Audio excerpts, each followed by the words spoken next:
2019 বিশ্বকাপের পর 2023 টানা 2 আসরেই দক্ষিণ আফ্রিকা দলে জায়গা হয়েছিল আনোরিক নরকিয়ার।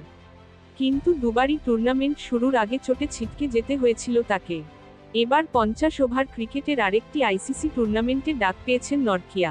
31 বছর বয়সী এই ফাস্ট বোলারকে নিয়ে চ্যাম্পিয়ন্স ট্রফির দল ঘোষণা করেছে ক্রিকেট দক্ষিণ আফ্রিকা। নরকিয়ার সঙ্গে দক্ষিণ আফ্রিকার চ্যাম্পিয়ন্স ট্রফির দলে জায়গা পেয়েছেন লুঙ্গি এনগিডিও। 28 বছর বয়সী এই পেসারও চোট কাটিয়ে দলে ফিরেছেন। টুর্নামেন্টে প্রোটিয়াদের নেতৃত্ব দেবেন টেম্বা বাভুমা।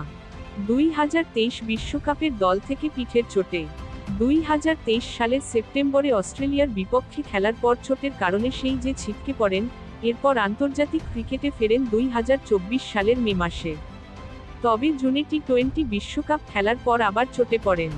সম্প্রতি ঘরের মাঠে পাকিস্তানের বিপক্ষে সিরিজেও খেলতে পারেননি পায়ের চোটে। এমনকি গত সপ্তাহে শুরু হওয়া টি-20 এর প্রথম ম্যাচও মিস করেছেন।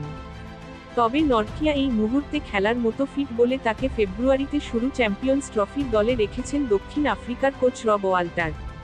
চলমান তে আর কোনো চোটে না পড়লে তৃতীয়বারের চেষ্টায় 50 ওভারের আইসিসি টুর্নামেন্ট খেলার সুযোগ হবে। 22 ম্যাচে 36 উইকেট নেওয়া এই ফাস্ট বোলারের। নরকিয়ার মতো চোট কাটিয়ে দলে ফিরেছেন এনগিডিও। 62 ওয়ানডেতে 96 উইকেট শিকার করা এই পেসার সর্বশেষ খেলেছেন গত বছরের অক্টোবরে আয়ারল্যান্ডের বিপক্ষে।